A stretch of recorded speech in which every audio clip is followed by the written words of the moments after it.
Hi everyone. Welcome to week 8. I know we're halfway through week 8, and now I'd like to offer you a few thoughts about your lesson plans. I've had the chance to look over all of your lesson plans and to offer almost all of you feedback. So now's a good time to offer some overarching comments about your lesson plans. First of all, I really appreciate the attention and care you took and put into crafting not only your lesson plans but the reflection that you had on them. And I hope you found this process to be useful. I know that many of you don't uh, craft don't often craft full written lesson plans for every week and or every time you teach. And for this course, of course, we're flexing our lesson planning writing muscles, and we are writing out full lesson plans to reflect on, even if it's not something that you naturally do. I hope you find this process to be helpful to you and, of course, make us better reflective practitioners, which, of course, is the goal. So, about this level of detail that goes into lesson plans. As I wrote to many of you, you really want to strive to write as much detail as you can to the point that someone else could pick up the lesson plan and actually enact it. And this isn't just to this is not at all to give you busy work. It might feel that way, but the reason, well, it's twofold. One is the secondary reason, I think it's good practice to get into writing detailed lesson plans because you never know who else might be replicating or trying to replicate what you do. Either someone who will be teaching the same class the following year, who it would be useful for them to know exactly what you did, or a substitute teacher, which for many of you could be the case that someone else is filling in, and just giving them 1 or 2 lines won't be so helpful. But really the primary reason is if we have full lesson plans, we can then check ourselves and look through and see, have I scaffolded my activities? Do the questions that I include make sense? To several of you I wrote, I'm sure that you ask questions when you're discussing a text, but I couldn't tell what the questions were, or there was only one question written in. If you write in the series of questions that will guide your discussion, then you can look back at them in the same way you did last week when we were looking at questions in our course and ask yourself, do I ask lots of different kinds of questions according to Bloom's taxonomy? Do I vary my questions? Are my questions useful ones?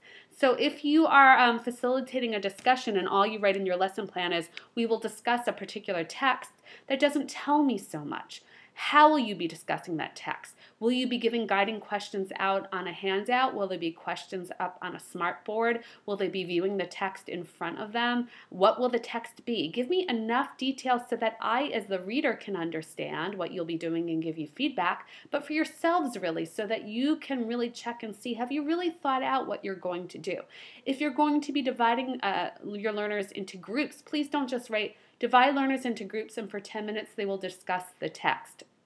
My guess is if you haven't really written fully out in your lesson plan what they're going to do, you're probably not giving them the best instructions and probably it's causing a little bit of chaos as they're going into groups. That might not always be the case, but you want to make sure that you're really clear so that you can be clear for your learners. When they divide into groups, will there be one person taking notes? Will there be one person who is keeping track of time?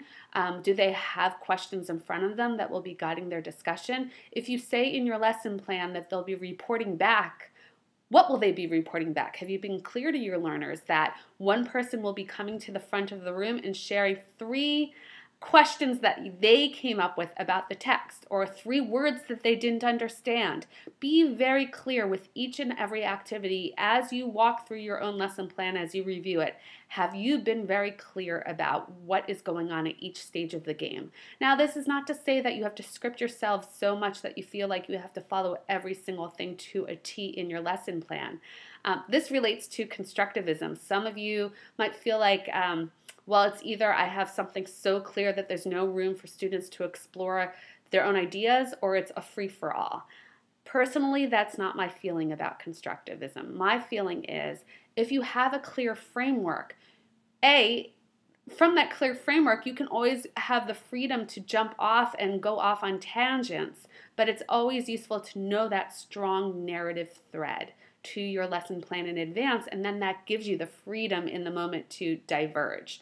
Likewise, within your activities, if you have well-structured activities, you can allow for, we know constructivism is about personal meaning making, there can be choice within the activities for learners. There can be room for learners to follow their own interests.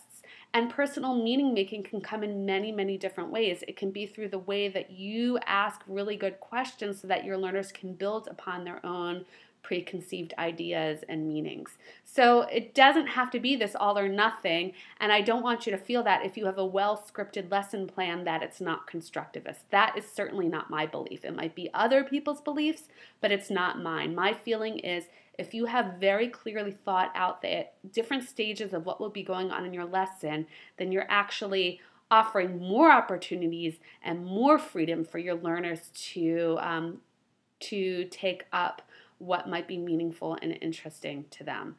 So really do your best to script out what you will be doing. You might decide in the moment to scrap a particular piece of an activity, and that's okay. You might decide that there's a couple of texts that really you are not going to use in the moment. That's all right. But think it all out in advance and really do your best for your next lesson plan. Turn into script out as much as you can. The other thing I commented on to many of you is your objectives. You had goals and objectives written out, and for some of you, you had objectives that weren't so actionable. The idea is you want to, under your objectives, make it very clear learners will be able to. By the end of this lesson, learners will be able to. Again, this might feel constricting at first to stick to this formula and format. I've found, again, it helps you to check yourself. Do you have a very clear idea about what learners will be gaining, what knowledge, what skills they'll be gaining as a result of this lesson? And if they're written in an actionable sort of way, then you can actually assess them. So learners will be discussing a text isn't a very clear objectives. By the end of this lesson, that you can see the difference between that, and by the end of this lesson, learners will be able to share 3 key ideas that they gain from looking at the text of the Shemona Esrei. I just made that up. But make them very actionable and try for the next time around to make your objectives as actionable as possible and to complete that sentence. By the end of this lesson, learners will be able to. So something else I want to point to as with regard to your lesson plans, I love the creative activities that you all put in and described. This week, we talked about multiple intelligences and differentiated instruction. So I know that for many of you, this is a push in a new direction. As you described your procedures, for many of you, even though they were very interesting texts that you were discussing, a lot of you were doing things that were discussion and text-based. So that is not to say that you can't have discussions and text-based lessons. But consider if you're using a text, is all that you're doing with your learners is having a full group discussion and then a small group discussion and then a full group reporting back on the text? Are there ways that you could take yourself out of your comfort zone and do things that are multimodal, using multimedia, lots of different ways of exploring text? Likewise, if you're using discussion, that is great, but I don't want that to be the only way that every single week you are crafting your procedures. Think about some other ways that you can engage your learners that might be going outside of your natural inclinations, and try that for your next lesson planning if that's what you normally stick to.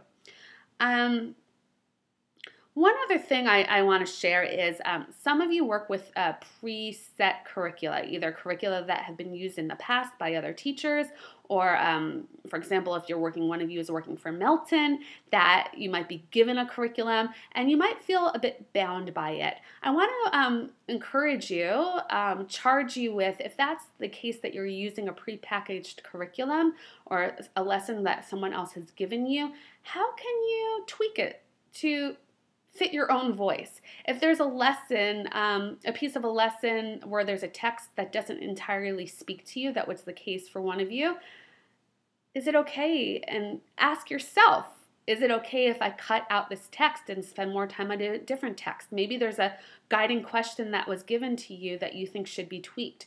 Play around with that. This course is a safe space to do so. We don't want to feel bound by prepackaged curricula. They are guides, but you can take them and hopefully make them your own. So those are some general comments. I hope they're helpful to you. I really appreciate the level of reflection that you put into your lesson plans. Please do continue to try out the different skills that we've been exploring in this class as you move through your second and your third lesson plan that you'll be submitting. I hope my individual feedback to each one of you is helpful. I ask you to really review that feedback. I took time to write it out for you. So for your second go at submitting a lesson plan, please have that feedback in front of you and see how it can help you to push even further. I'm sure that you're also getting feedback from your manchim, and do incorporate that as well. I look forward to our continued discussions as always.